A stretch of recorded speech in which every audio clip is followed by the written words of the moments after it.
So now we are on mixture and allegations part 2, type 2, and I'm Snehal Shrivastava.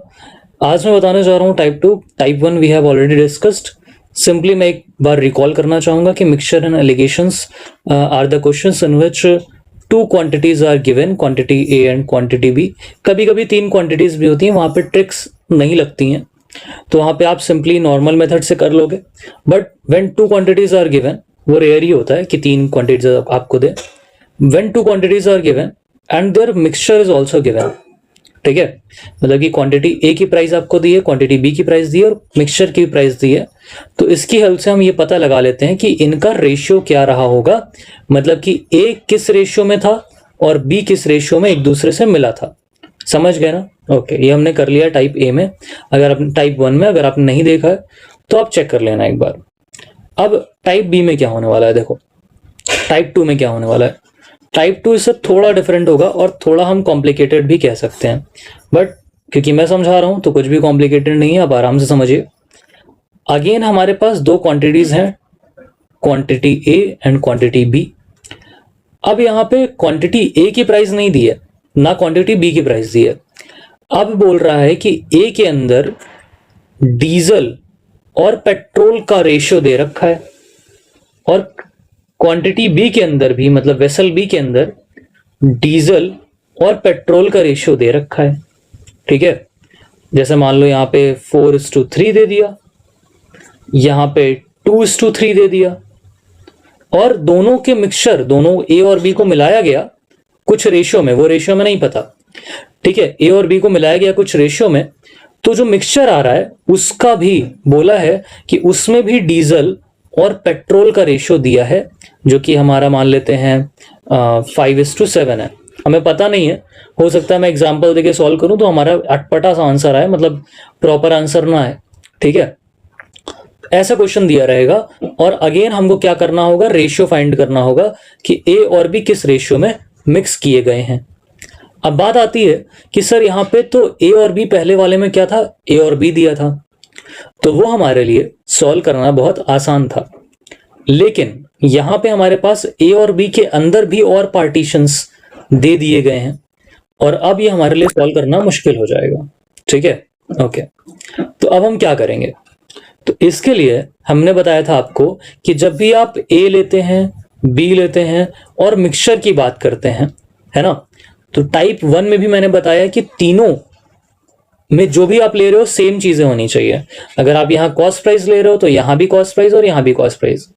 उसी तरह से अब यहां क्या करोगे, अगर आप यहां पे ए वाले में डीजल को लेते हो तो बी वाले में भी आप डीजल को ही लोगे और मिक्सचर में भी आप डीजल को ही लोगे. तो आप देखो ए में डीजल का रेशियो क्या हो जाएगा, तो ए में डीजल का रेशियो हो जाएगा 4/7. सर 4/7 क्यों? क्योंकि टोटल देखो कितना है, 4 + 3 7 है और 7 में से 4 पार्ट डीजल का है, तो हमने लिख दिया ए में डीजल 4/7. इसी तरह से सिमिलरली बी में भी हमने कहा कि डीजल कितना है, 2/5 है, तो हमने यहाँ 2/5 लिख दिया. फिर आप पूछोगे सर 2/5 क्यों? क्योंकि दोनों को मिला के कितना आ रहा है, 5 आ रहा है और डीजल 2 पार्ट में है तो 2/5 लिखा. अब मिक्सचर की अगर हम बात करें तो मिक्सचर में डीजल कितना है, 5/12 है. ये हो गया. बस अब आप इसमें से इसको माइनस करोगे और जो हमारा आंसर आएगा वही हमारा रेशियो हो जाएगा, खत्म बात. इतनी सी बात है. तो आई होप आपको समझ में आ गया होगा. ये सॉल्व करना कैसे करना है, एक क्वेश्चन हम सॉल्व करके दिखाएंगे और आपको तब एकदम क्लियर हो जाएगा. चलो देखो इसमें क्या दिया है. A milk vendor has 2 cans of milk. पहले में 25% वाटर दिया हुआ है. ठीक है, तो 25% वाटर का मतलब क्या हो गया कि हमने बताया है, आप परसेंटेज को कन्वर्ट कर लो फ्रैक्शन में. 25% का मतलब होता है 25 divided by 100, that is equals to 1/4. So from 4 1 part is of water. Okay, so in can a if we are taking water, so water's fraction is 1/4. The second contains 50% water, so we know 50% is equals to 1/2. So in second we have written the ratio of water is 1/2. Fraction of water is 1/2. Now how much milk should he mix from each of the containers so as to get 12 liter of milk? Okay, so it is saying कितना milk हम mix करें दोनों में से. तो हमने तो water ले लिया है, तो मैं एक काम करता हूं, मैं यहां मिल्क ही ले लेता हूं ना. तो अगर 4 में से 1 पार्ट वाटर का है तो 3 पार्ट मिल्क का रहा होगा. तो मैं यहां पे लिख देता हूं मिल्क, सॉरी, तो मिल्क का कितना पार्ट है? 3 पार्ट. तो मैंने मिल्क का लिखा 3/4. उसी तरह से बी में भी हमने कहा कि 2 में से 1 पार्ट वाटर का है, तो 1 पार्ट किसका होगा? मिल्क का होगा. तो वाटर मिल्क का भी 1/2 ही हो जाएगा. चलो ठीक है.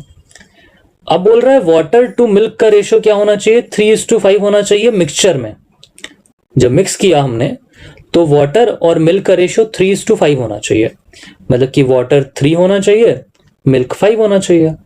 तो हमने कहा कि मिल्क का, अब यहां पे मैंने मिल्क का रेशियो ले लिया, यहां भी मिल्क का रेशियो ले लिया, तो मिक्सचर में भी मिल्क का ही रेशियो लेना पड़ेगा. तो बताओ मिक्सचर में मिल्क का रेशियो कितना हो जाएगा? 5/8. 5/8 हो जाएगा. अब हमारा क्या है? सब में माइनस करना है, इसमें से इसको, इसमें से इसको, और जो मिलेगा वही हमारा रेशियो हो जाएगा. तो मैंने कहा कि ठीक है, इसको भी 8 बना देते हैं. इंटू 4 कर दिया, ये बन गया 4/8. इसको 8 बनाने के लिए इंटू 2 कर दिया, ये बन गया 6/8, है ना. तो अब देखो 5/8 में से 4/8 गया, कितना आया? 1/8 आया. ठीक. 6/8 में से 5/8 गया, कितना आया? 1/8 आया. तो दोनों बराबर हैं, मतलब दोनों को कैंसिल कर देंगे तो ये आ जाएगा 1, ये आ जाएगा 1. तो दोनों का रेशियो हो गया 1:1. ये आपका हो गया फाइनल आंसर कि किस, how much milk should he mix from each of the container. तो कितना मिल्क दोनों कंटेनर में से मिक्स करेगा? तो 1/8 पहले वाले में से और 1/8 दूसरे वाले में से. ठीक है. तो इनका रेशियो 1:1 हो गया, दोनों में से बराबर मिल्क मिक्स करेगा. यही हमें फाइंड करना था. समझ में आया? ऐसे ही आपको करना है. क्वेश्चन जब भी ऐसा आएगा कि पहले कंटेनर में भी 2 चीजें दी हो, दूसरे कंटेनर में भी 2 चीजें दी हैं, और फिर फाइनल में भी 2 चीजों का रेशियो दिया है, तो आप सिंपल ऐसे ही करने वाले हो. ठीक है. So this is how type 2 is finished. और अगर आपको डाउट है तो आप मुझे डीएम कर सकते हो. आप तो ग्रुप में भी हो, ग्रुप में होगे तो उसमें मुझे टेक्स्ट कर सकते हो, नहीं तो कमेंट कर सकते हो. जैसे टेक्स्ट कर देना तो ज़्यादा इजीली मैं आपको समझा दूंगा, अगर कोई आपके पर्टिकुलर डाउट्स होंगे तो.